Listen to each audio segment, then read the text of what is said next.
Just one thing I want to say. Fighting game is something so great. Thank you so much.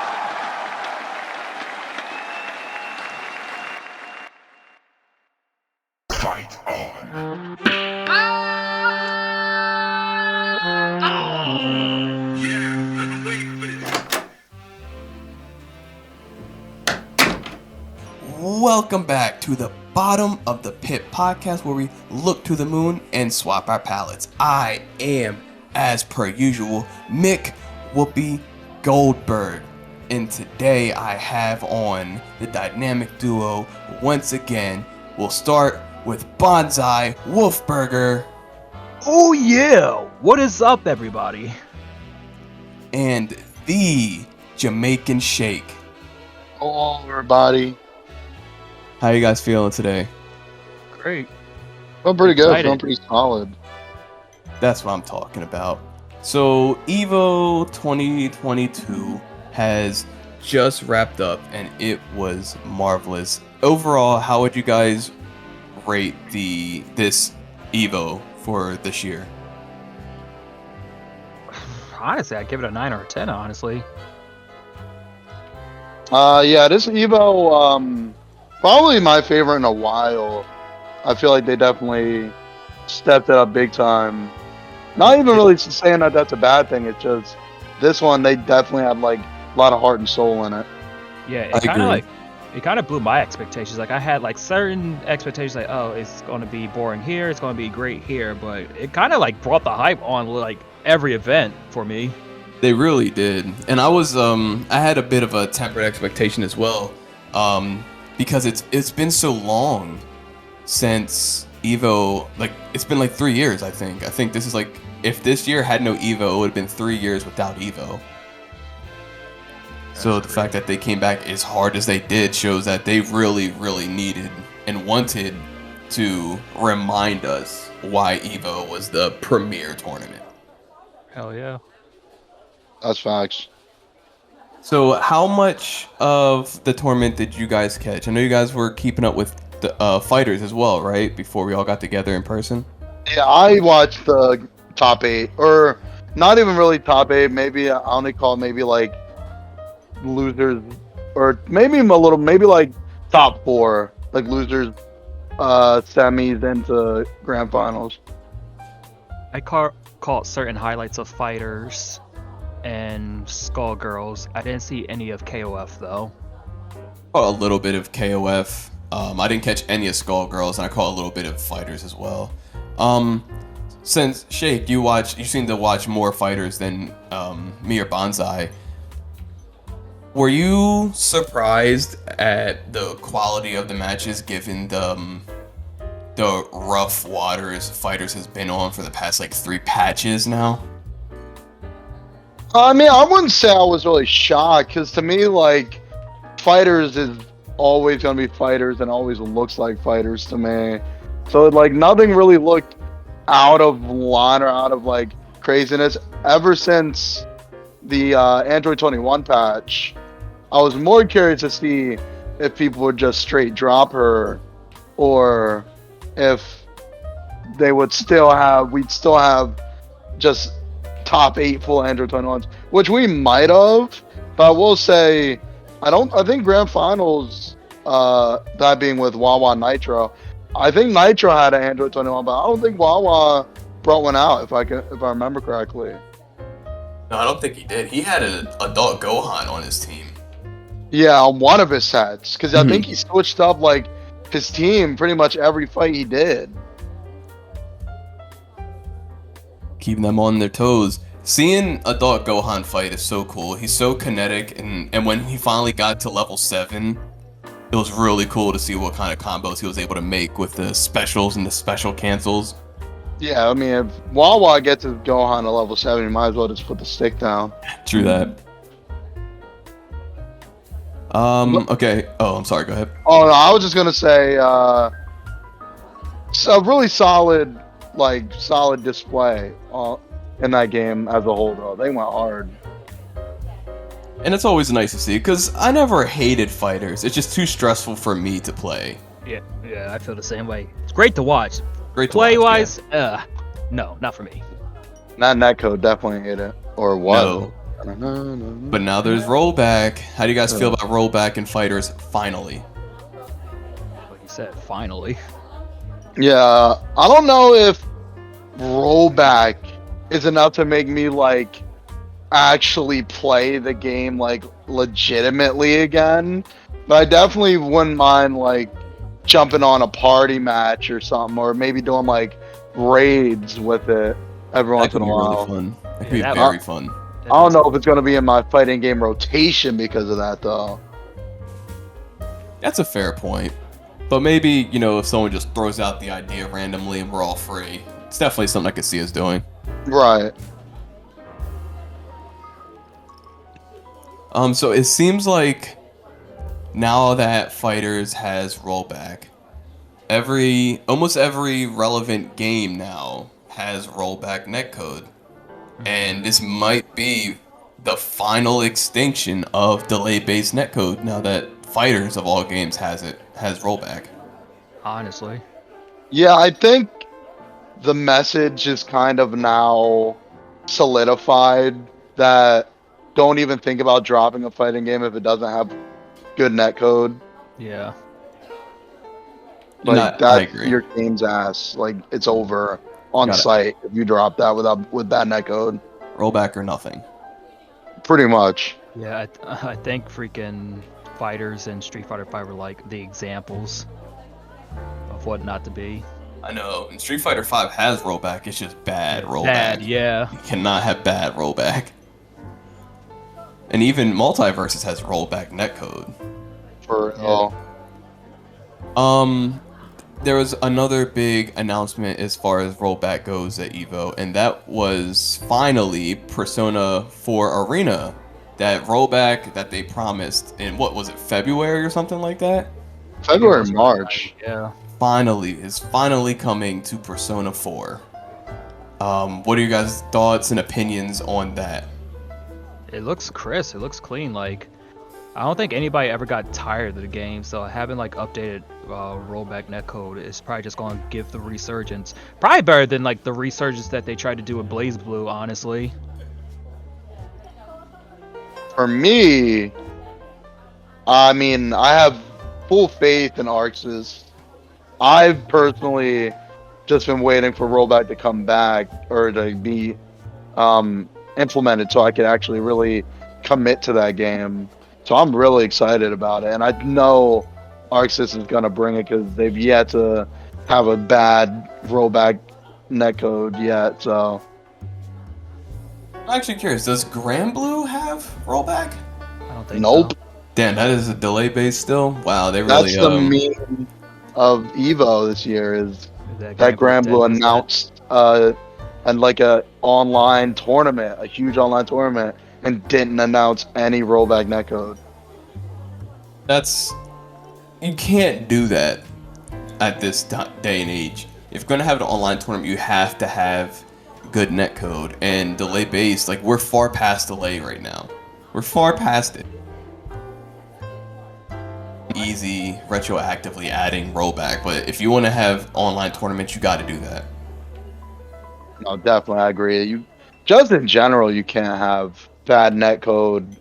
People aren't going to want bad netcode in a casual setting, let alone a tournament where there's stakes. Yeah. To Persona's testament too, I think it's one of the few Arxis games that doesn't have like a confusing lobby system. So that plus rollback netcode's just probably like peak for it right now. True. I think you're right. I hope Persona 4 gets that second win that it's deserved all this time. It's finally off of PS3 and is now into the future with rollback. Yeah, I have no doubts that it's going to get played heavy. Like, I feel like the reason why Blaze Blue didn't take off the way it should have is because the Blaze Blue, what is it, Central Fiction, its lobby system is weird. So the rollback just wasn't enough. Where I feel like Persona has a simple online match-based system, rollback, memorable gameplay, and characters. Like, I think it just has the full package now. Yeah, I agree. Plus, I remember with the Blaze Blue thing, they like dropped like the beta for it and then took it away. And then Yeah, I feel like if they would have never taken that like the rollback away through that little beta system, I think it could have kept its momentum. yeah, I don't even know But- why they took it away. It worked Yeah. flawlessly. They should just let For people real. keep playing the rollback beta while they fix the real rollback, and then just gave them the real rollback and just took away the beta Yeah, instead 'cause of having a space with no rollback. I remember when, like the beta, when that first rollback beta came out, I feel like everyone was talking about it. There would be Blaze Blue clips all on my feed all the time, and then all of a sudden they just stopped, and I was like, "Where is Blaze Blue at?" And they're like, and everyone's like, "Oh, the beta's over," and I'm like, "What? Like that makes no sense to me." It was a very, very dumb move to take it away. Just let people keep playing on the rollback beta. Just let them just keep playing it. And it was very noticeable because you would like, you'd be in the middle of a match and you'd be glitching. It's like, is the rollback still on? Like you couldn't tell either. You'd be looking at the bottom of the screen trying to see if it's still on, and you're just like, huh. Yeah, I remember watching some of your streams, Banzai, when you were playing Blaze Blue, and you were actually saying stuff like that. You're like, why is this connection so bad? And I think we Yeah. did come to the conclusion on stream that, the rollback is done. There's no more rollback. It's back to delay, Yeah. which is so stupid. Like, when MKX first went to rollback, because they started with delay as well, and it was shitty.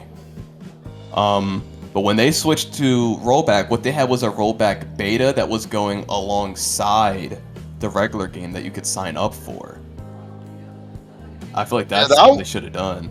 That was the impression that I got when they said beta. Like when they were like, "Oh, it's a beta," I was like, "Oh, it's gonna be like a long-running beta. Like it's not gonna disappear. Like it's just gonna be a beta until they feel like all the kinks are done, and then they'll just do like an official drop." But the fact that they're like, "All right, our beta's over," I'm like, "Wait, what?" Like that seems really weird. Because I think I said it a couple times watching Evo and maybe a couple other things when we were playing the game or something. Nowadays, I don't consider announcing rollback for your game to be an actual announcement. Yeah.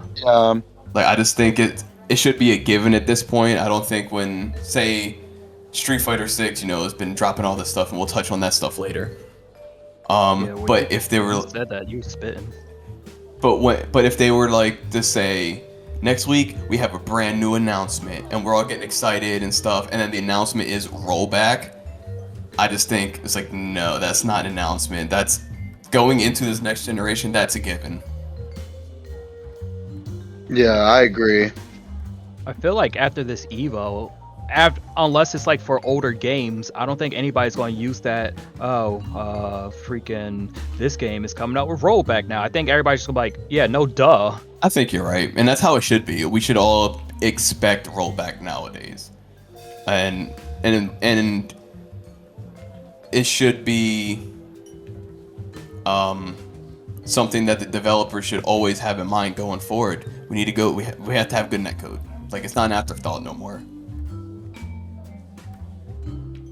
So when we finally all got together to watch Evo finally, all together, we caught the end of Tekken, right? Was it Grand Finals that we sat down and watched to begin? Yeah, I believe Yeah. so. How do you guys feel about the prevalence of Akuma and Geese throughout the tournament?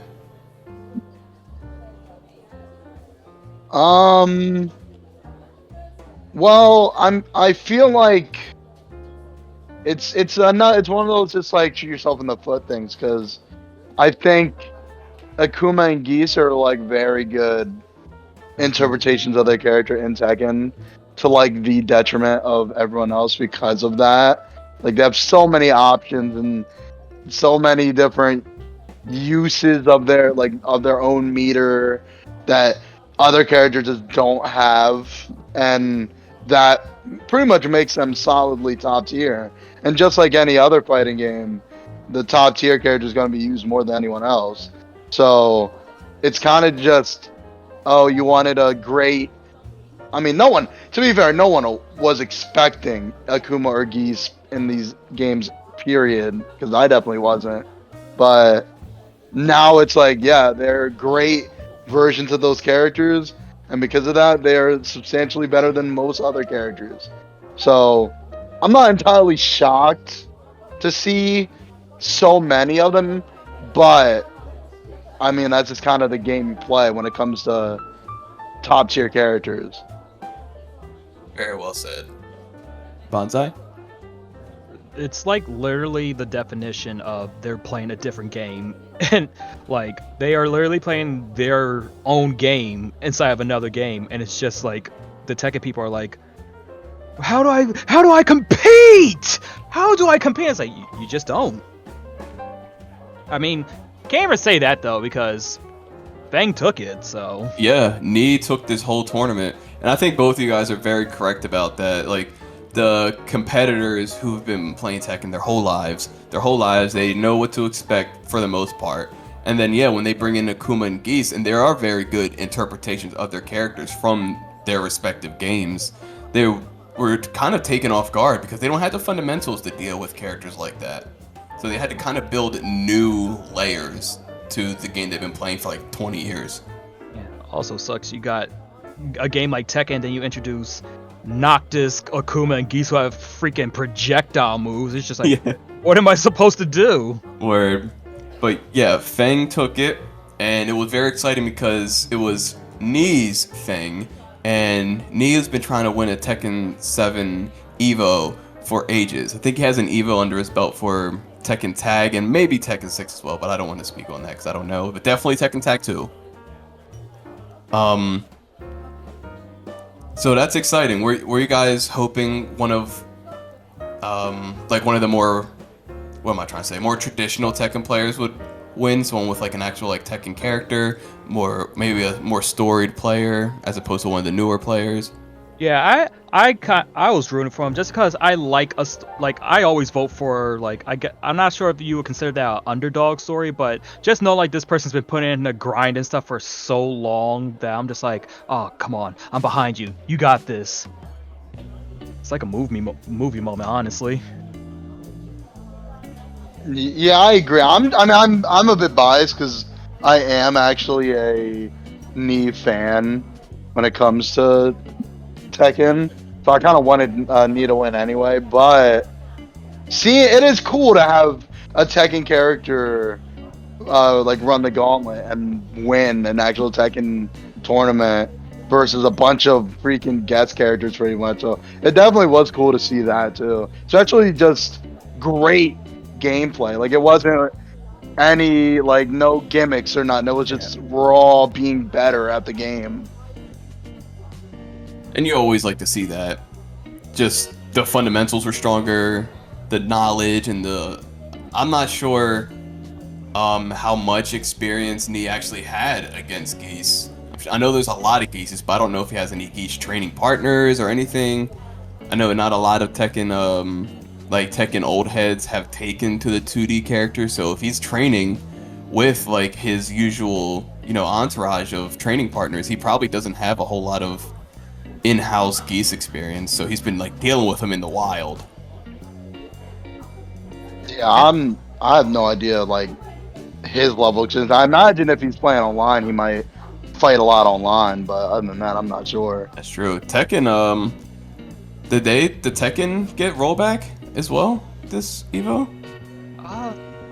Did they else roll back? I don't think I so. don't remember. Because they currently don't have rollback, I think. From what I know, they have like currently, unless they have full rollback now, they have like a hybrid of rollback and delay. Yeah, I don't think they made any big like rollback announcement. So if it's not already in the game, they didn't announce it here, and I don't think it is. Yeah, I don't remember them doing that. I feel like one of us would have remembered that. Probably, yeah. But Nee took it, and it was very exciting. That's Protege Deluxe's favorite player, so I was very happy for him. Yeah, he was hype as heck. As he should be. Because we've been watching, because the first Evo at Tekken 7 that I watched at least, Nee was also in Grand Finals against, that I watched. I don't know if this was the first Evo for Tekken 7 or what, but the first one that I watched, it was, I think, Nee in Grand Finals and Saint, I think, in grand finals with Jack 7. And then Okay. Saint beat him there. So Nia's been getting close like the entire run of Tekken 7, and he finally takes it here. And that was awesome. It's great to see that hard work pay off. Definitely. You love to see it. And if I can just circle back just a small bit, I think that for me is what attributed to why this Evo is like a 9 or 10 out of 10 for me, because every person in every game grand finals top 8 brought their A game. Like there was like 98% of the matches were deadlocked tight close fights. I was like, dang, every single fight that we watched that night was amazing. I agree. There were no sleeper tourneys aside from Mortal Like Kombat, one or in two. my opinion. Yeah. But the other ones, I was like, yo, this is tight. But after the Tekken 7 tournament, after Ni took it and all the festivities happened, we got a teaser where Kazuya dropped Heihachi off the cliff in his Tekken 1 ending. And then he looks at the screen, does his little meme face, and then it transitions to a much more updated even from Tekken 7 version of Kazuya. And it's easy to interpret that as Tekken 8, but we don't know. So I want to ask you guys this. What are you guys hoping this new Tekken project is? We'll start with Jamshake. Me personally, I want just like a Tekken 8. Like I want just like a straight Tekken 8. I wouldn't mind a potential Tekken tag. I've kind of there's a few rumors going around about like a potential remake or reboot. I don't really think that's going to be the case, considering Kazuya still has all his facial scars. Like he has his scars on him, so that to me insinuates that he's at least post Tekken 2.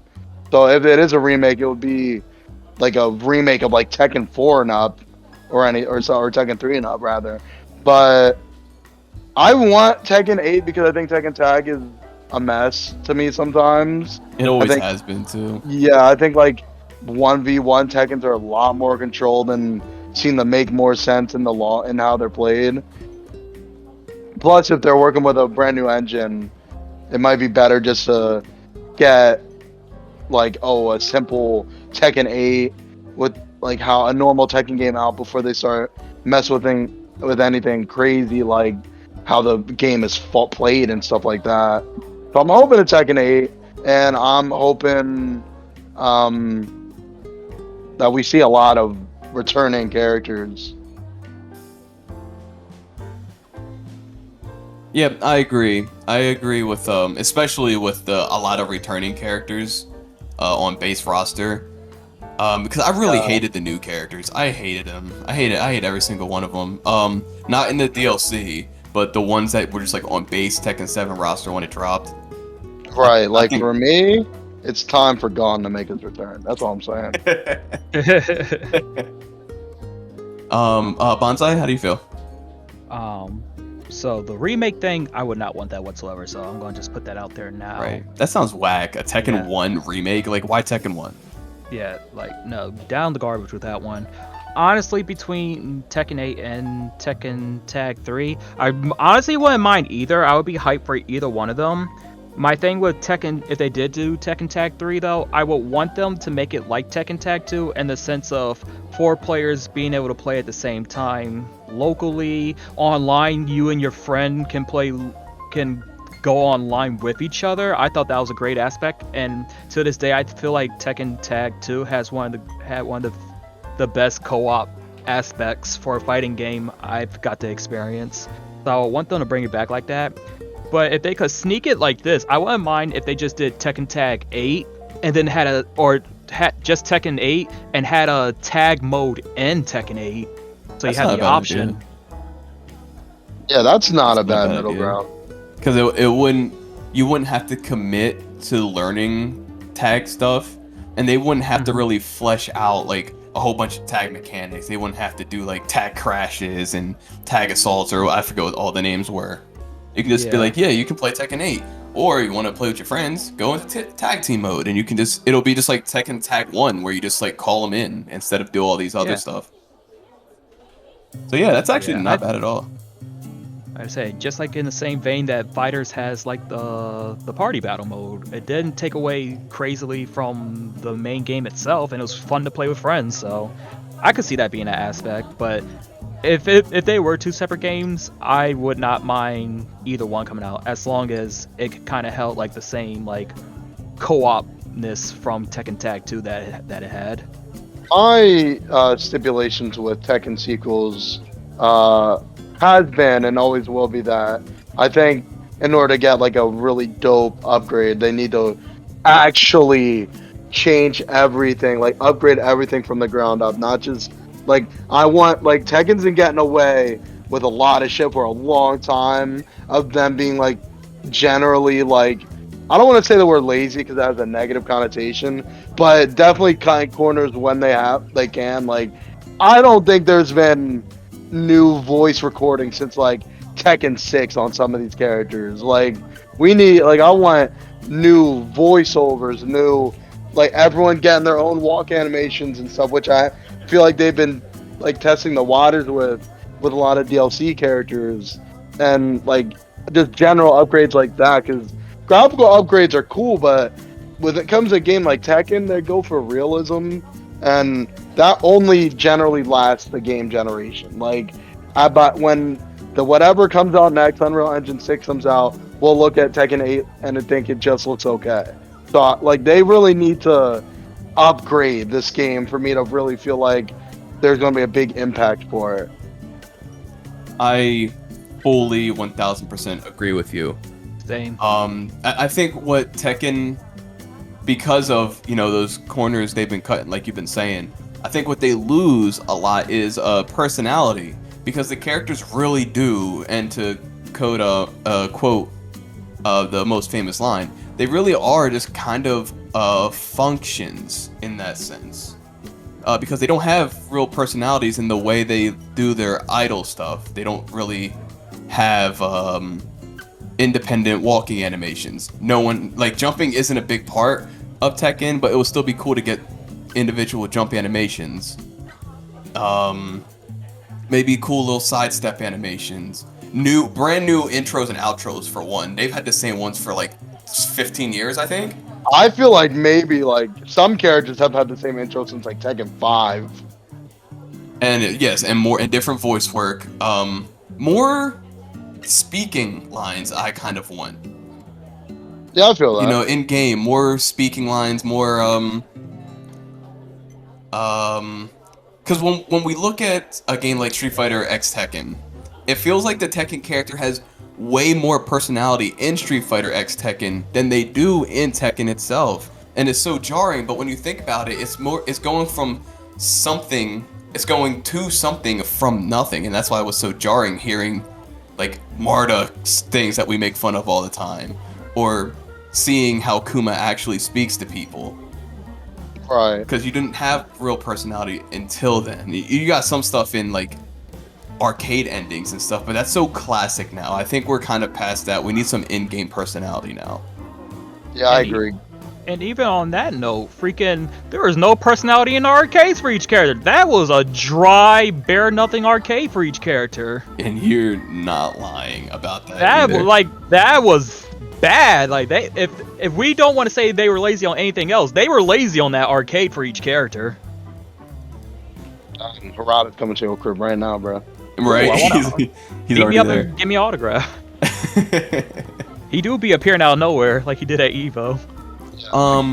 Get rid of that fucking weird shuffle. Like, I'm tired of seeing that weird ass like one-step shuffle that every character does with the same exact animation. Oh, that little Evo Twitch we be talking about. Not even the Twitch. I mean, like, you know, when you're like they're moving back and forth, and they just like put their hands like stiff, and they're just like moving like one like inching forward. I hate that. I think it looks so stupid. It's so dumb because they give it to characters who have no business having that. Like, I think even in Tekken Tag 2, even True Ogre, I think, had that. No, he didn't. There's like Jack does it, looks dumb. I think Kuma even does it. Yeah, it's dumb. I think Jinpachi had it. No, he also didn't have it. Some of the characters don't have it, but they also don't change their fighting. The ones who don't have it don't change their stance. They just move. They just shuffle their feet. Yeah. That's also lazy.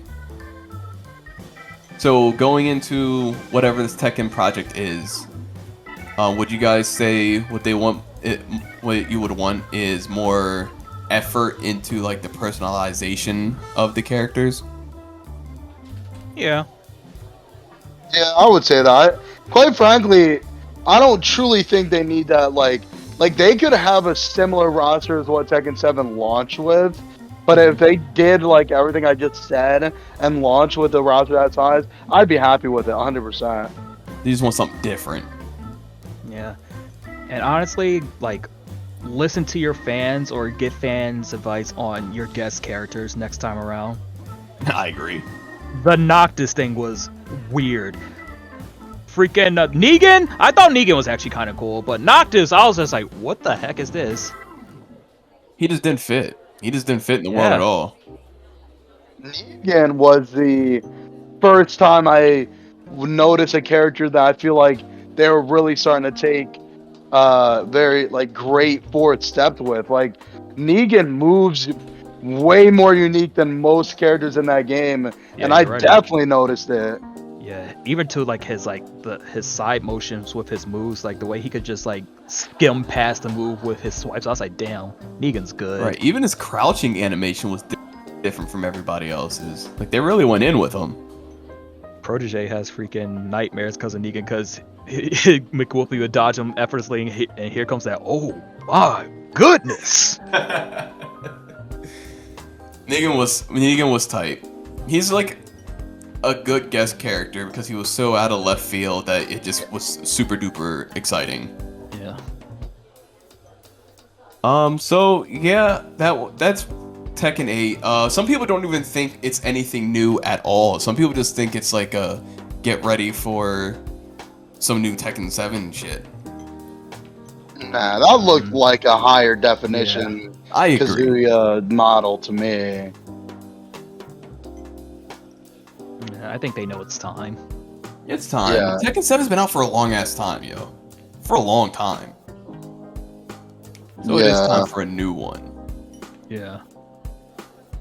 And then, okay, so Tekken 7 ended, right? I want to talk about Mortal Kombat 11 just for a little bit. I was gonna say you gotta. Yeah, just for a little bit. I did catch top 8s of Mortal Kombat 11, and I mean, high level MK11 can be a little bit fun to watch, but it's not super kinetic. But taking such a break from Mortal Kombat 11 tournaments and then coming back later, it was kind of nice because when I dropped off of Mortal Kombat 11 tournaments because it was just the Jackie Briggs show, and I was tired of seeing it, so I just stopped watching. But when I caught top 8s, there might have been one Jackie, but for the most part, it was like Fujin, who's always cool to watch, Cabal, who's actually pretty fun to watch, Sonic Fox ran Joker. Yeah, I forgot Joker was in that game. I think it was Yeah. a RoboCop. Yeah, and RoboCop. There was a RoboCop mirror he had Yeah, against a Foxy Grandpa, which was ridiculous. Yeah, I saw that mirror match actually. That was pretty lame. It was weird. It was kind of cool, but it was also kind of lame. Which I guess is a good way to describe RoboCop anyway. But then in Kodokan, so there was actually a spread of characters this time around. It wasn't just Jackie, Joker, and Cetrion like it usually is. I forgot about Cetron. That's crazy. Yeah, so I was kind of in it. And they had a storyline where these two twins were like killing everyone. And they're like, can we beat the twins? And spoiler alert, they could not beat the twins. The twins beat everyone. And one of them became the Evo champion. One of them had to. And that was that. The tournament wasn't the worst MK11 tournament I've ever seen. So that was exciting. I didn't see any Liu Kang, which was crazy. They didn't announce anything at all, right? No, I was just about to get to that. Yeah, there was no announcements, no hints. And Ed Boon said there will be no Mortal Kombat, and I interpreted that as, okay, it'll be something else. But it also wasn't anything else. It wasn't Injustice 3, it wasn't a new IP or anything like that. It was just nothing. Yeah, I think when it comes to NetherRealm, I think I never expect a big game announcement at something like this. I would expect that at like the Game Awards or something. That is true. That is where MK11 was announced, now that you say that. Yeah, I think MKX was announced at something similar too. I don't know if it was a Game Awards exactly, but I don't remember. I remember the MKX trailer. I watched that in my car at work when it dropped. yeah, I can't remember In the middle of the day, so I like don't... what was happening. I don't think it was Evo or anything though. Nah, it definitely wasn't Evo. I don't remember where MKX dropped at, where they showed it off at, but yeah, there was nothing shown off from MK11, from NetherRealm, nothing new about MK11, no MK12, no Injustice 3, no Marvel game that definitely wasn't getting made by NetherRealm. I don't know why people thought it was. Yeah, that sounds crazy. Yeah. So, Okay. no horror game, no nothing, just nothing. And it was sad to see, but Mortal Kombat will always have a place in my heart, regardless of the stumblings that it's been taken lately. So hopefully, whatever they do, they come back stronger than they've been, with a game that's super tight and super cool and gets everyone back on board with them. Yeah, I hope so, because right now I feel like MK11 specifically is pretty much like done. Like, I don't think there's much hype surrounding that game anymore. And I think you're right. I wasn't excited, and a lot of people were expressing their disinterest with it as well. It sucks to see. But anyway, that's all I got to say about Mortal Kombat 11. Then we watched the Street Fighter tournament. Sir. What would you guys rate the Street Fighter 5 tournament? 10 out of 10. 10 out of 10 for me, honestly. What about you, Jam Shake? I'm gonna give it a 0 out of 10, but if you put a 1 in front of the 0. Oh, okay. Got you. So a 1 out of 100. Yeah. Try better next year.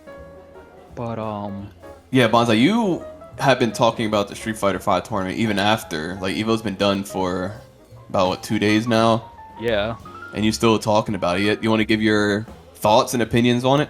Yeah, because my main opinion, I thought that the Street Fighter 5 tournament was going to have some good fights because it's Street Fighter, but I was expecting this to be the most boring tournament for me to watch. I was waiting to go watch it with y'all and be like, all right, can Street Fighter be done already so we can get to like Guilty Gear? But it turned into like, holy shit, this is amazing. Like, Street Fighter 5 was my favorite tournament throughout the whole thing, and I was just not expecting that. I agree with you. The players brought their A game. The matchups we saw were crazy. Freaking the boy Idom, who I follow now, GOAT. He's a GOAT, and I'm gonna let Jamshake speak more about him when he gets to him. But man, Street Fighter 5 surprised me with how much it hyped me up. Like, it made me more excited for next Evo, because I'm like, dang, now Evo next year with this amazing game level and gameplay, but on Street Fighter 6, it's going to be a sight for sore eyes. Now, hopefully, Street Fighter 6 comes out in time. Hopefully, yes. I think early 2023 is when we should expect Street Fighter 6. And then even towards like actual grand finals, like, I would have never expected to see Laura or what's her name, Colin or Corin? Colleen. It's Colin, right? Colleen? Yeah. I would have never expected to see either one of them in grand finals. That's just not someone who's like, oh, pick off of this character roster, who do you think's gonna make who do you think's gonna be in grand finals? Especially Laura. I would have never been like, oh yeah, Laura's going to definitely be in grand finals. Especially with how many Rashids were in there? There were three? two Rashids, I think, in Or top 8. top 8. Probably a billion more in pools and the other ones. Yeah. So yeah, watching the Street Fighter tournament was amazing, and the stuff that followed up the Street Fighter tournament, amazing. And that was my personal take. I was blown away by how entertaining and the level of gameplay I got to witness. Well, that's incredible to hear. Especially with Street Fighter 5, weren't expecting that. I really Yeah, wasn't. I agree. Shake? I mean, I'll pretty much match the sentiment. Like, Street Fighter, I'm a Street Fighter fan, so I wasn't like expecting to be expecting to hate their Evo this year, but I was definitely expecting just like Rashids everywhere, and maybe like Urian here or there. I don't even know who else is top tier at the moment, but definitely I wasn't expecting a Laura who, after seeing that Laura or whatever day that was, I wouldn't be shocked if next year we see a lot of Lauras.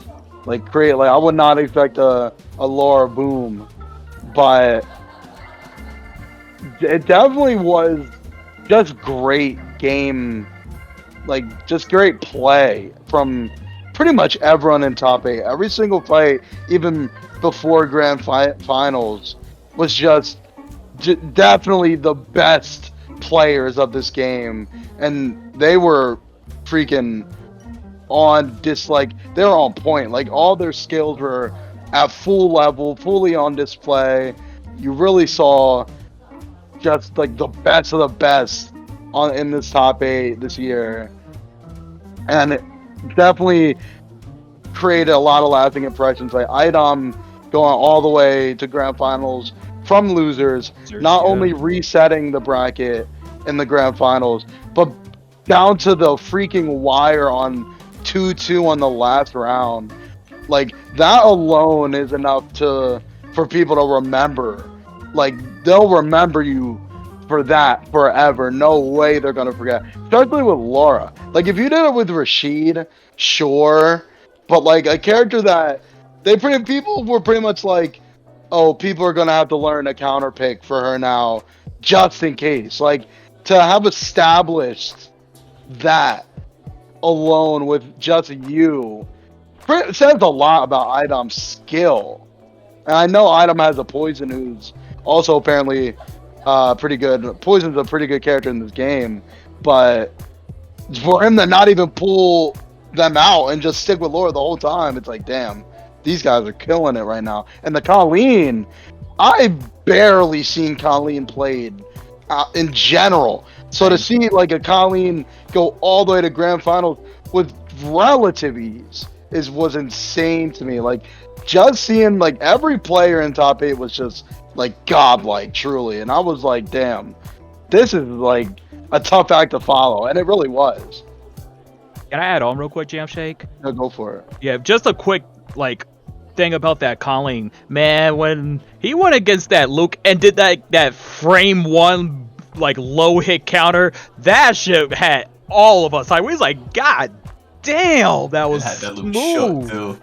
And one Luke in top 8 on a game that everyone pretty much is like, Luke's the best character in the game by far. There was one Luke, and he only used him for 1 set. And I'm like, dang, this top 8 is insane. Yeah, I think there was only 1, maybe 2 contestants who didn't go like to the like nitty gritty like last round, but even still, for them to be in top 8 is amazing. But literally every match of every was like literally down to the wire. I'm just like, yo, this is what Evo is about right here. Like, it was amazing. Like, that's why this Street Fighter just blew my mind. I was like, dang, this Street Fighter grand finals in general, top 8 is like an actual Evo moment in itself. Full top 8, yeah. And I feel like Street Fighter as a whole needed a showing like this, a top 8 like this, just in general. They came and reminded everyone, it's like, listen, we are motherfucking Street Fighter, and you respect us. You guys been shitting on us for 5 years. You respect us right now. And I don't know about you guys, but I know I do. Like, I'm like, yo, if this is Street Fighter V's final Evo, then there is no better way to send off Street Fighter V than one of the best Street Fighter top 8s I've seen in many years. Facts. Yeah, it definitely was. Truly, I don't know if it will be or not, but if it is, yeah, what a send off. Yeah. What a send off, indeed. And I was like, wow, Street Fighter V is kind of tight now. And you know, I've gone on record saying like I don't really like Street Fighter V. But high level Street Fighter V is kind of like watching art be painted. For real. You see the characters, like you saw the way like Daigo's Guile played, hyper aggressive Guile when he's been a turtle his whole life. That's crazy. And Colleen, like you never knew what the Colleen was gonna do. We were just following Kawano's Colleen, and then randomly in the middle of the set, she does a super jump and then double jumps and leaves an ice sickle to fall. And we're like, what the hell move is that? He hasn't done that all top 8 so far. He just pulled that out of nowhere. Yeah, exactly. And then yeah, with IDOM's lore just honestly stealing the whole show. He might not have won Evo, but I feel like he's like the people's champion. Like I feel like everyone would have been way more excited for him to win. Yeah, because how we were talking about earlier about people getting behind Knee and Tekken, Street Fighter had that, but twice over. People were like trying to get behind Daigo at first. We was like, oh, can this be the Street Fighter that Daigo wins? This would be amazing. But then once Daigo got freaking out, then went to our boy because it's like, dang, he went from losers all the way to grand finals, repping America at that. We was like, damn, if American takes this, that would be amazing, especially with what he went through to get there, to reset the bracket, his skill, the way he adapted. Like, I remember that first round when he went against that Rashid, and it looked like we thought he was going to get washed by the Rashid, and he adapted and just overtook that Rashid. It was like that was like a legendary tale watching all of that for Street Fighter. I can't get enough of that tournament. It was really good. Amazing, bro. It was so good. I was so satisfied. And I did appreciate that IDOM stuck with Laura. Like, he didn't bust out the poison at all. I'm sure he had his reasons, but I'm just happy he didn't. Even the people in the crowd shouted, switch to poison. He's like, nah, I got this. He got this. And he did. For the most part, he did. He did have that. It came down to the wire. Like Shake was saying, it was game 5 of a resetted bracket. It was the last game of top 8s. And it's like Shake said when we live reacted to that, you could rerun that final match like a bunch of times, simulate it. You don't know who's gonna win. Like, they were like, it wasn't never like one person who was overtaking the other one. Like, they were duking it out. Like, you could rerun that a bunch of times and one of them would win each time, but it was never like, oh, this person's definitely winning. 1000% agreed. Yeah. Any final thoughts, Shake? Quite frankly, I think IDOM was very smart not to switch poison for the exact reason I think people know poison. I think I would not be shocked if right when IDOM picked poison, he might have got a round or two on the Colleen. I can't remember the player's name. Kawano. But I'm sure right when Kawano saw that, he'd be like, oh, I know exactly how to beat poison and like maybe counter pick or just adjust. Like, everyone has so little experience against Laura. You truly had to see, like, I think the only reason Kawano won is because he was such a good player. Because I don't think he had very much experience against Laura at all. So I don't think anybody did, honestly. That's what I'm saying. Like, him being able to just, let me get these 2 wins or really quick so I can just keep moving before anyone can adjust. Like, that was like his saving grace. I think if he did pick poison, there's a big possibility he might not even have made it that far anyway. And that just shows the caliber of Kawano as a whole. To put on a showing like that against a character he doesn't have a lot of experience with, that takes real skill and fundamentals. Truly, and not to mention a great reveal after a great tourney too. Oh yes, let us move on to that. They dropped 2 characters, which was smart because I feel like people, when it comes to single drop reveals, unless your game permits something like that, it's probably better off to show more than one thing at a time when you have a lot of characters to reveal and the game's not out yet, right? It's not like a DLC or anything.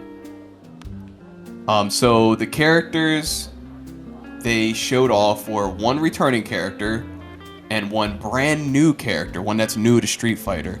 And they are named, one doesn't need any introduction, Juri, My baby! Juri Han from Korea. Let's go! And Kimberly, who I'm not entirely sure where she's from. She seems American for sure, but I don't want to make any assumptions.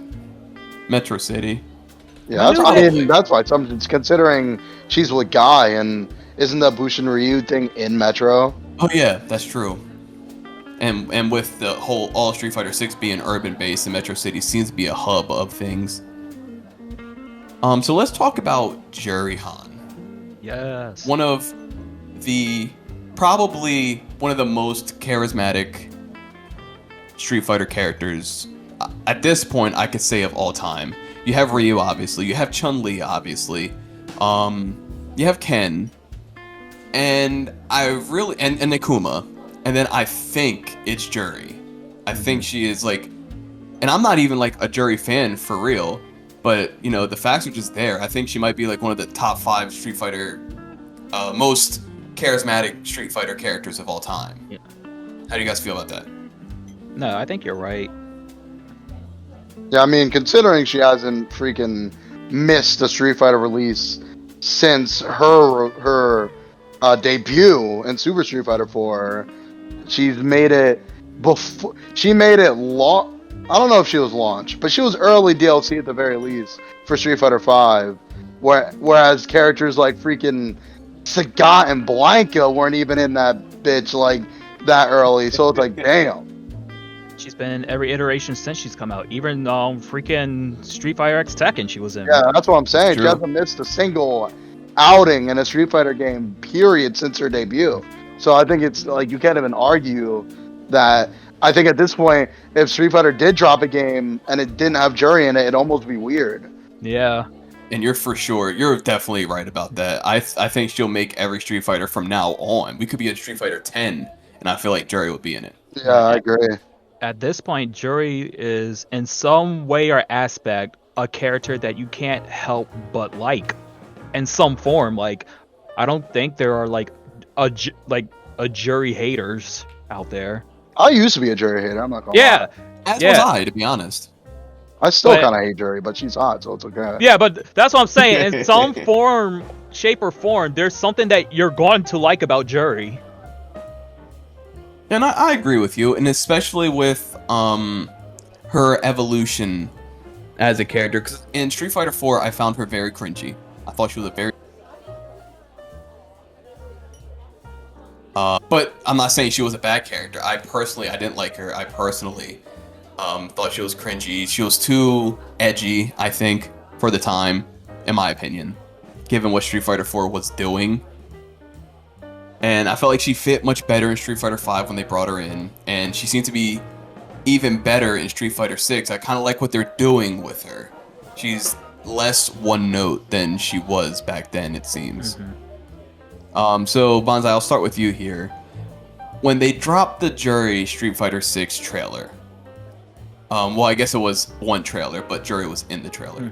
When you saw Juri in the trailer, what were you thinking at the time? What were you thinking and feeling while you were watching that?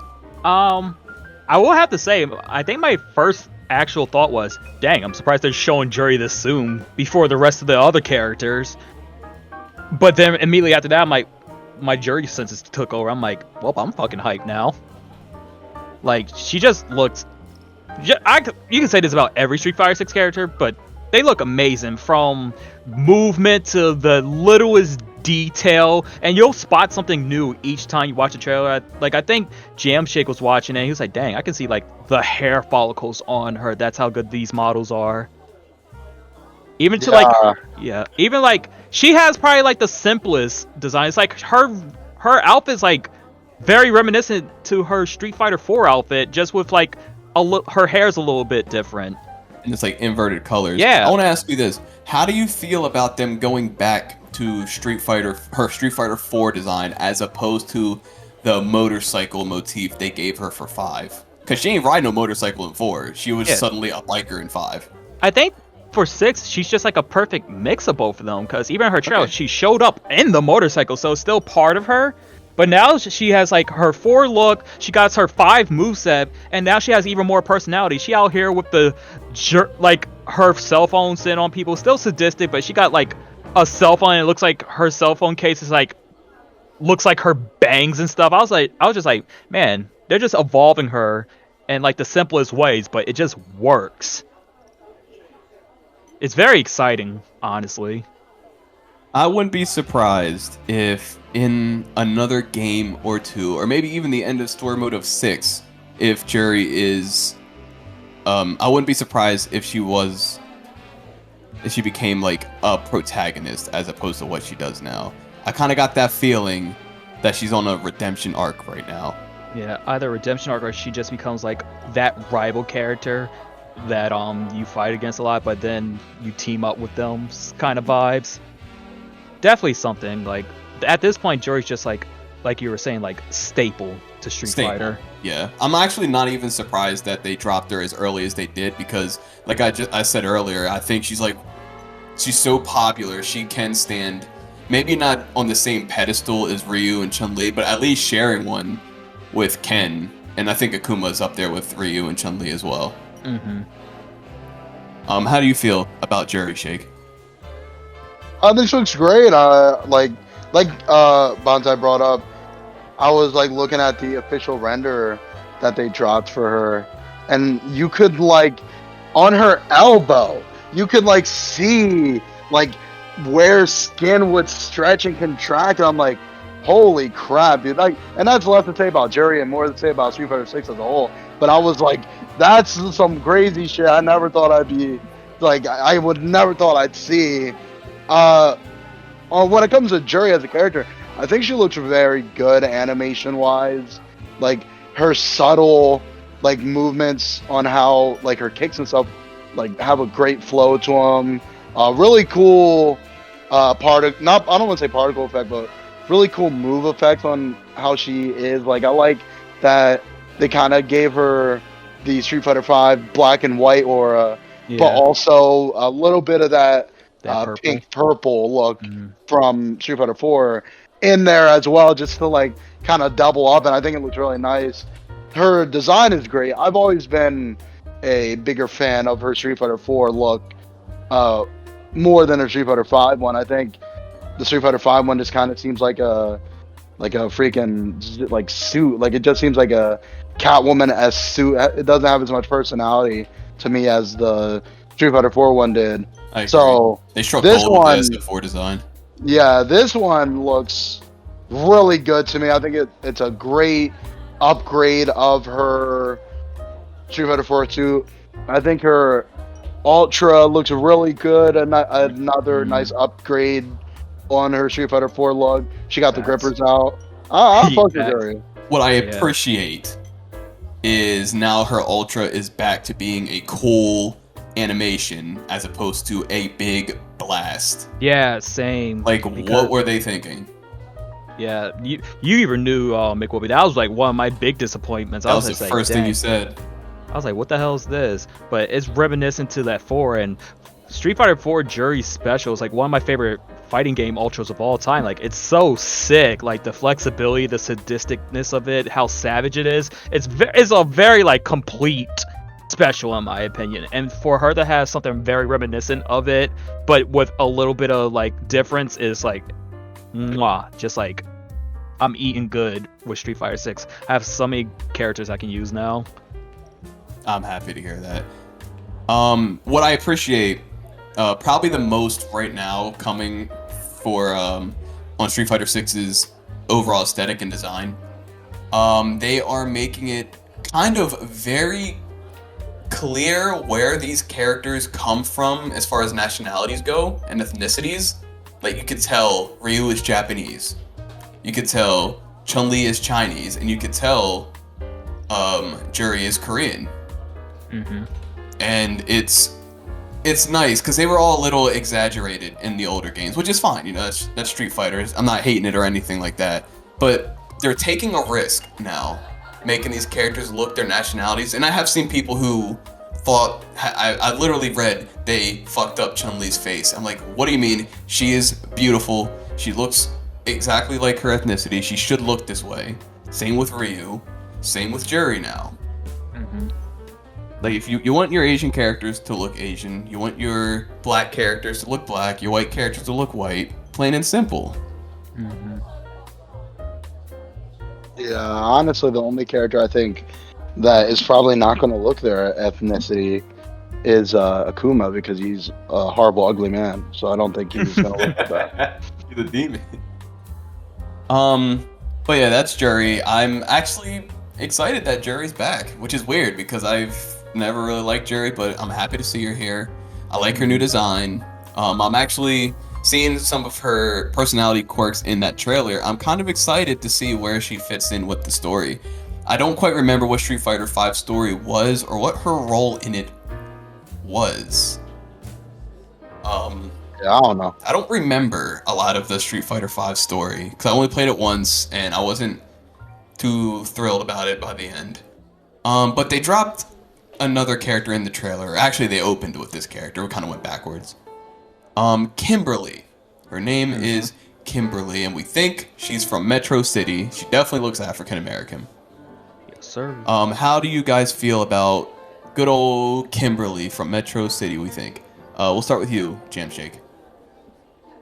I think Kimberly looks very cool. She's got a 5 head. She definitely has a 5 head. Big ass forehead. She got But- that black Barbie face. Her movements look really freaking good. Her specials, like her like move effects with the spray paint, is really, really cool. She's apparently Guy's protege, trainee, so he shares a lot of moves with him, and it's really cool to see some of those moves in this engine and how she does them pretty uniquely. Like the I don't know the official name, I just call it Primary Lotus, but like how, because when Guy did the Primary Lotus where he would like run up the sides of the wall and like keep on hitting you, so you like went higher up and you spun faster. Like when Kimberly does that, I feel like you really get, like, she's really like making her way and like hitting you and spinning you faster, and like the impact of those hits is like really high, and I think it makes that move hit even harder. And her ult with the spray paint is super cool too. I like her personality too. She's very spunky, kind of seems like she's like confident, like in herself, and I kind of like that too. I think she looks really cool.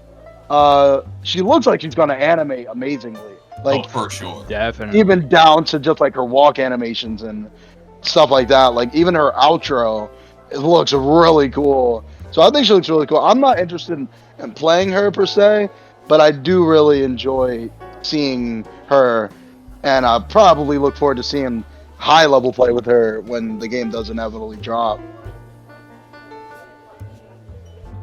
I agree. I think with characters like her, they always look cool in high level. So flashy, so smooth. Probably has crazy combo game. Banzai, your thoughts? There's probably not too much different I can say from Jam. Like, yeah, she looks great. She everybody from Street Fighter 6 encompasses like the new style and stuff, but she brings it to like a whole new level, like how she was designed for this game. Like even more than Luke almost, in a sense. She just looks amazing. I like how flowy her hair is. Her moveset is beautiful. The effects with the spray cans. I was interested in her from when they even just showed like the picture of her from trailer 1. Now seeing gameplay wise of her, I'm like, oh, I'm definitely using her. She looks fun. And she does look fun at the very least. I like And- her design a lot. Yeah, and even like what Jam Shake was saying, even her personality, she's very nice, she's very confident, she got swag in her personality, even her clothes set. Her liking classical music and incorporating that into her moveset is really dope. She already has the black community and black cosplayer community behind her. Like, she's definitely gonna be like probably go down in history as like a really like fan favorite character already, and the game hasn't even dropped. Yeah, the vibes I'm getting from her seem to be almost like maybe a mix of Guy and Ibuki a little Ibuki. bit. Yeah, for sure. And I was Yeah, a definitely. Wiki user. So yeah, I'm very excited for her. With Kimberly and her overall design and like personality and the way she like moves in a sense, I could actually picture her in like Street Fighter 3, since this is kind of like moving adjacent to Street Fighter 3 and like embracing like urban stuff and the hip hop and things like that. I could actually picture her like amongst the cast of Street Fighter 3 as well as Street Fighter 6. And I think that's a nice balance to have, since apparently they don't give a shit about Street Fighter 3 characters, since none of them were in the leaked roster. I also think it's very like awesome and smart how they're doing characters like her and Jamie, where they're taken from predecessors from the older games, and they're just like have their movesets but remixing it and honing it to their own, where you get that nostalgic feeling but with a really fresh feel to it. So I really like what they're doing with these characters, and I can't wait to see more from other characters, because from that leak list we saw there's possibility that other characters are going to be like that. Like, for instance, that one girl who looks like she could like Abel is a little bit. I was actually thinking about her the other day when you guys, when Shake brought up the actual leak list, because I had forgotten all about her, and I was thinking about her, and the way she looks, she looks like she's another Bison doll. You know, she's got blonde hair, blue eyes, just like the other ones. And with Abel's like fighting style, because Abel like didn't train in that, I don't think. He was just like a Bison, like to replace like Seth or Bison or something like that. So there's a possibility like that character could also be a Bison doll, and you know, to join Ed, maybe she works for Ed or with Ed or something like that, part of Neo Shadaloo. Yeah, and it's to the point now where like Street Fighter 6 is doing something which you can't say about a lot of fighting games. Like, especially like you could, like, if I can make the Street Fighter to Tekken comparison, where I'm kind of excited to see each character who's going to come out. Like Tekken, when they would drop a character and I saw them, I'm like, oh, new character. I'm not really that excited for some of the Tekken characters, but each person in Street Fighter 6 that's going to come out, just off of design alone, I'm like, I really want to see what this character is about. And the way they're doing Street Fighter 6, I'm like, man, Street Fighter might become the king of fighting games again at this rate. The way they're doing it, it's very exciting to see how they're doing it and what's going to come out from this. Anything to add, Shake? Yeah, I agree. I think Street Fighter 6 is a very, very strong start. And from what I heard from a lot of the players at EVO, because Street Fighter 6 was there, everyone seems to find it incredibly fun. So, based on everything I've seen so far, and I'm a Street Fighter fan anyway, but based on everything I've seen, I think it's looking amazing. And every time they drop anything new on Street Fighter 6, it's like I want more, like instantly. Like when they showed Jerry and Kimberly, I was like, damn, I want to see more characters. Like I want them to I want next week to have another reveal or something, like next month. Like I want more, like right now. And that's like the feeling I get every time I see anything new on Street Fighter 6. It's like, dang, I want to play this game. I feel that heavy. Yeah, Saints for me too because I'm also a fan of Street Fighter games, but just Street Fighter 5. I bought it, I owned it for a while.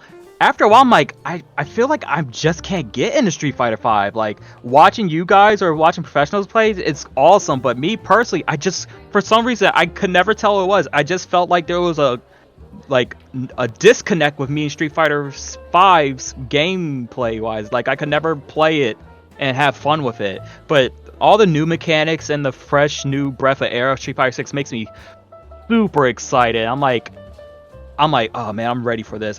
This game's making me ready to be like part of the Street Fighter community again. Bro, I feel you I feel you big time with that. Almost verbatim with everything you said. And what I'm very excited about Street Fighter 6 is something I've been complaining about since I started this podcast. I think they're dropping with a pretty sizable roster, and with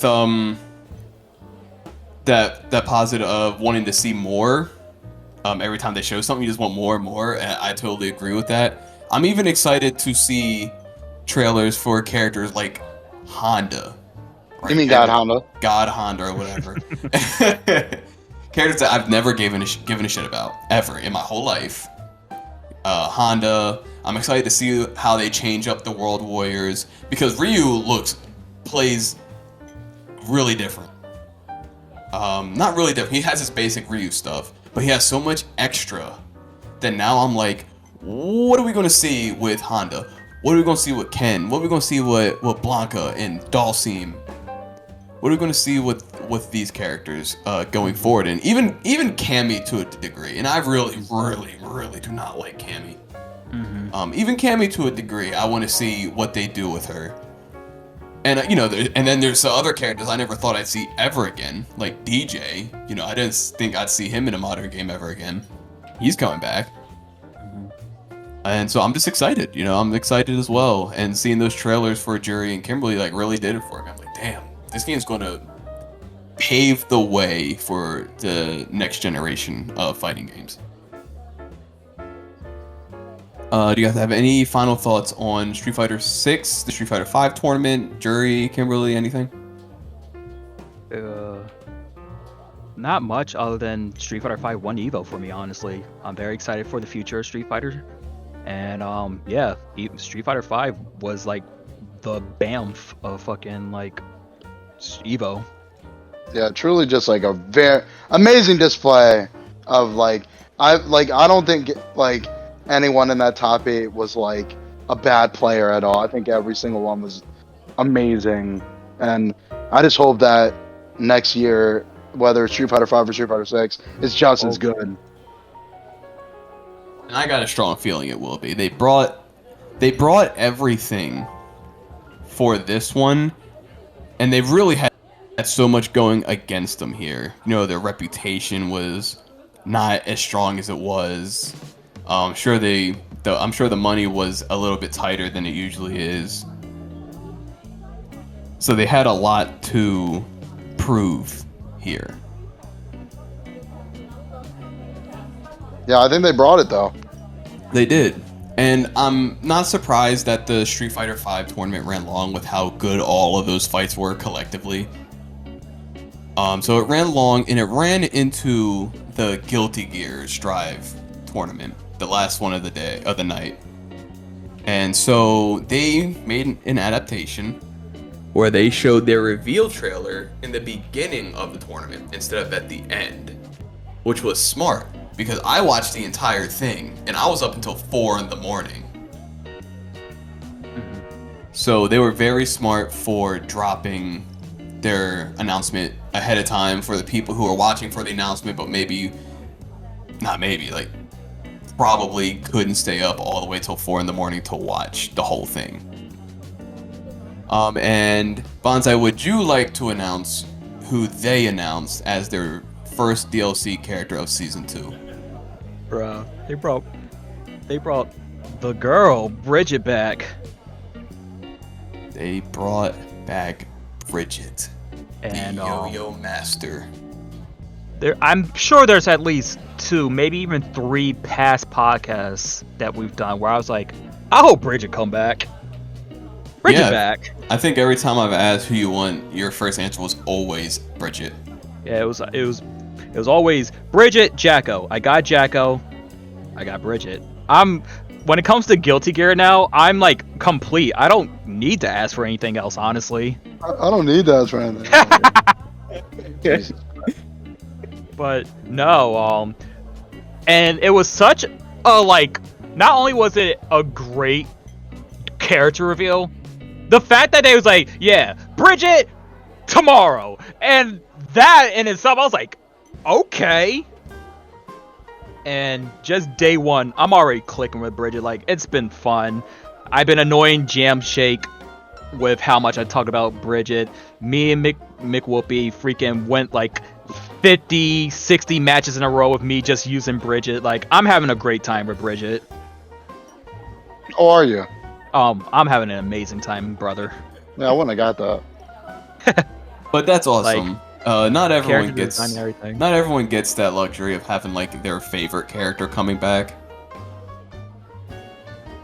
It's my OG main. Design wise, love it. Voice actor wise, love it. Theme song, probably within my top 3 of the theme songs from Guilty Gear now. It is a good thing. It was a good reveal, and it just makes me more hopeful on what the possibilities for the character reveals for Guilty Gear are going to be now, because we've been thinking Slayer and Sinner were going to be coming out like 2-3 times over now, and it hasn't been them. So now I'm just, at this point I'm like, when are they dropping, or who is coming next now? I don't know. It's still hard to say. You know, I thought it Yeah. was going to be, you know, Delilah, that girl, Yeah. whatever she is. But I don't know. I don't even know about her anymore, because she had her place in the story, but now they're gone. You know, now she went off with biking. We don't know where the hell they went, where they're going, what they're doing. So, and she didn't really display any real tangible power in the movie or whatever, the story. She was just big explosion. If I teleport now, everyone gets destroyed type of deal. Mm-hmm. And that was the whole thing. So who knows what's coming next? Shake, what are your opinions on Bridget? This looks great. I mean, I don't know. I'm not a Bridget like fan. I never was. I didn't care for Bridget, so it's not a big deal for me that she made it into the game. Like, a lot of people do like Bridget, it seems, and that's cool. I'm more so am just a fan of Gold Lewis being a great dad to Bridget. That's my favorite thing. Other than that, I don't really care about Bridget. She looks really cool though. Animates very well. Like her walk Very cycle, which is pretty much the same as Axicore one, but it looks really good still. And just like the yo-yo stuff looks cool. But other than that, yeah, I mean, I'm not mad that she's in the game. Like, I think she's a great addition. It's just, I personally don't care about Bridget. So, But not in a It's malicious cool. way or negative no, way. no, You just don't it's care. cool.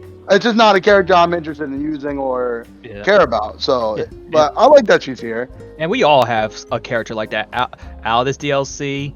Like, I think there's been a character where you're like, I don't care about that character, but cool that this character is here.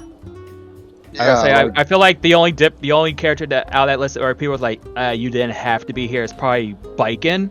But fan favorite, everybody knew Biken was gonna come back. Of course, one biking. But outside of Biken, I'm pretty sure like all the other characters, you're either like them or you're just like, I don't want to use you, but cool. Like I think Testament is a great addition. I don't ever plan on touching Testament. I don't care about Testament, but design wise looks really good. Gameplay wise looks really good. I think every DLC character has had a good spot for Strive so far. Yeah, I agree. I'm not entirely sure. I wouldn't say a character like Biken was like anti-hype or anything like that. I think it was like, oh, might as well just get Biken out now so we don't have to worry about her later. Right, because we knew she But- was coming. Yeah, we knew Viking was coming. Let's be honest. But now I think I'm like any character that the Guilty Gear has shown, I think is a cool character, and like at the very least has some pretty cool gameplay. So I definitely don't think any of them have been misses. Yeah, at the very least, you're right. They did bring something unique to the table. But yeah, that was Bridget. Now I want to ask a request to from you guys for the viewers who might be familiar with the Guilty Gear, but they maybe didn't get into Strive, or they don't know, they didn't play Bridget's story or anything like that. You guys are referring to Bridget as a she, which is perfectly fine. But common knowledge before Strive was that Bridget was a male. Would you like to explain her story to the audience for anyone who may not be clear on what Bridget's story is, since it's not outwardly clear for anyone who hasn't played Strive in particular?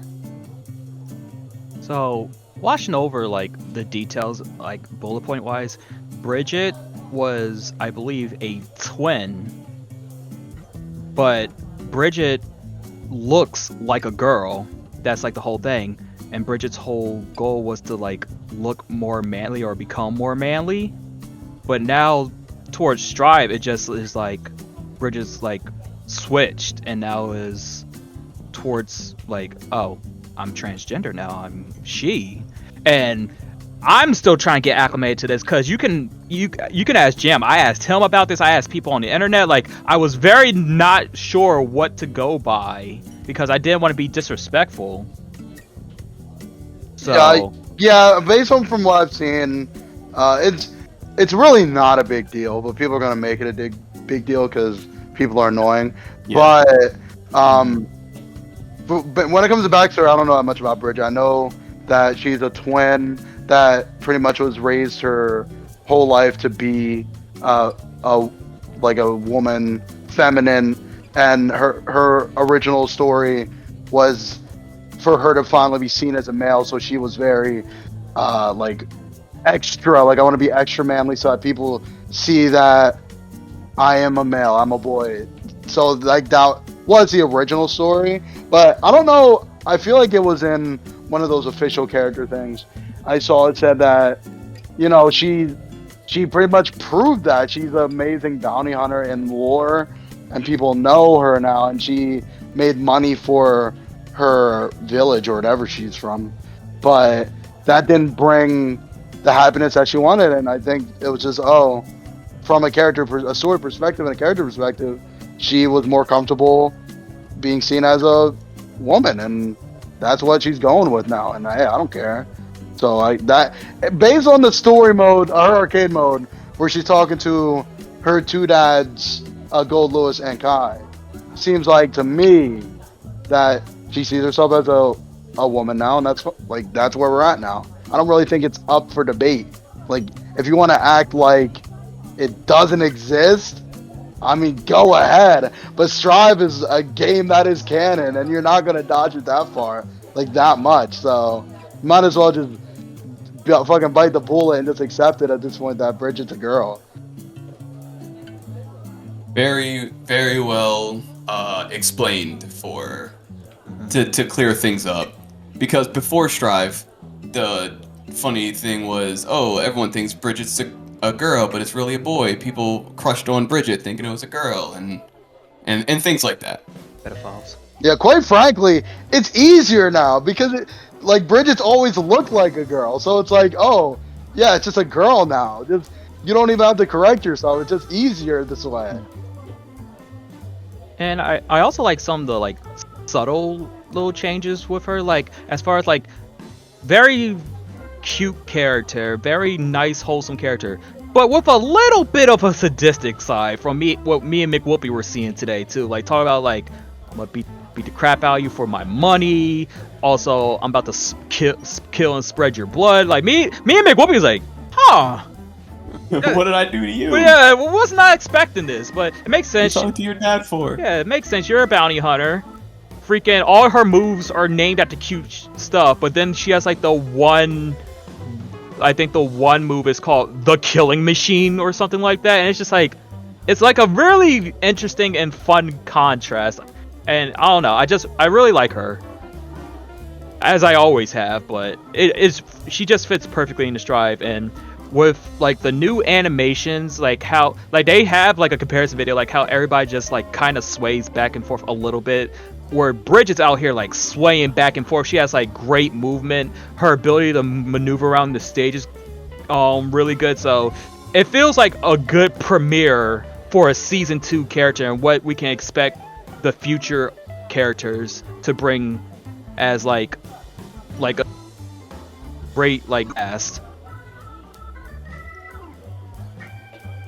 And I agree.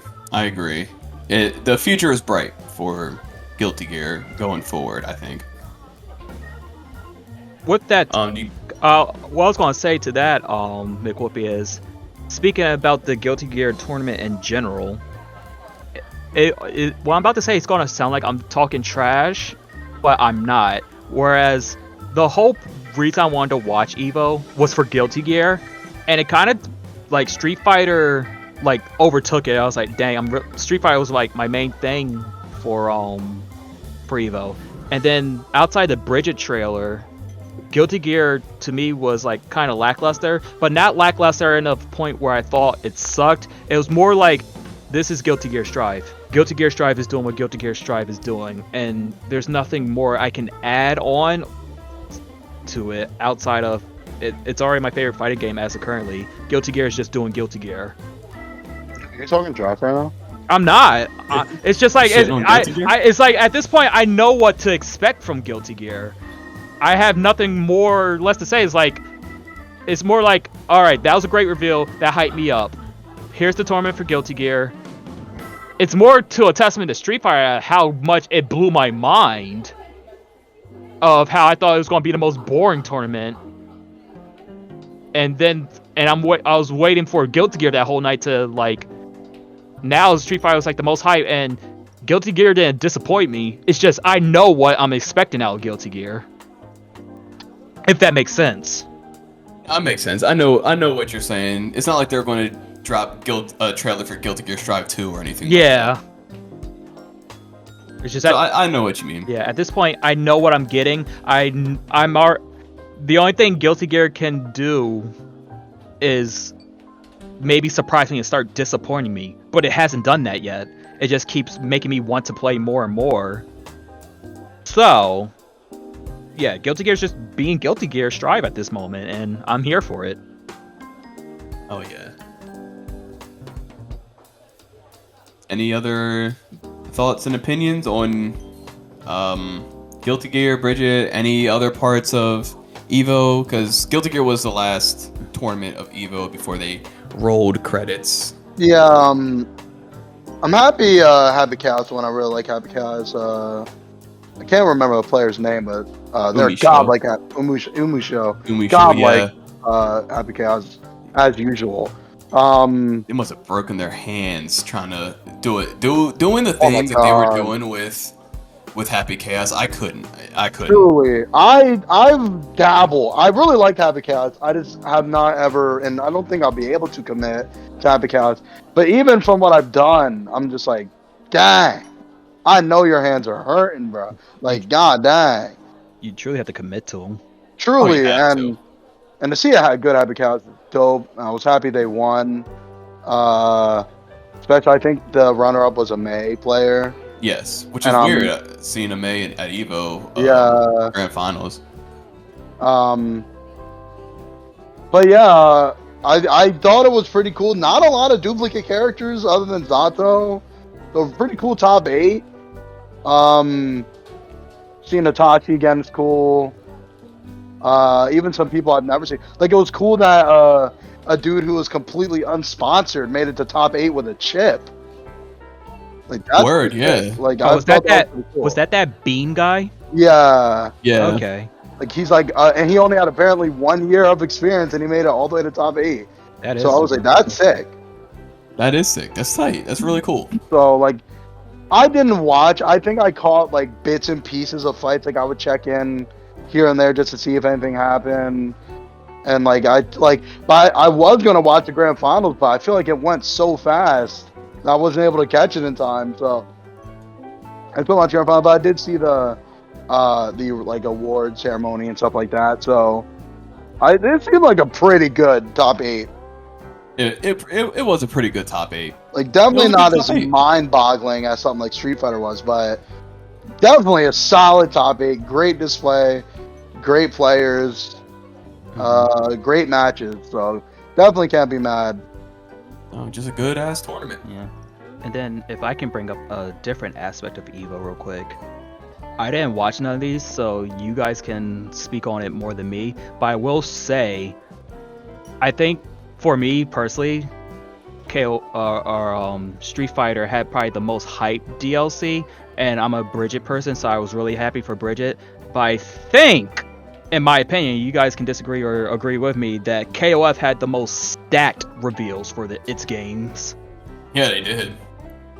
Yeah, SNK definitely like won when it came to the amount of shit they revealed for I sure. know. It was just so much.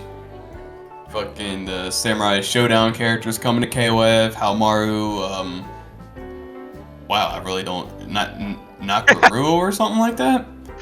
I think when I sent it to you guys in the chat, I was like, it's Haomaru, the girl with the knife and the bird, Yeah. and Darlie Dagger.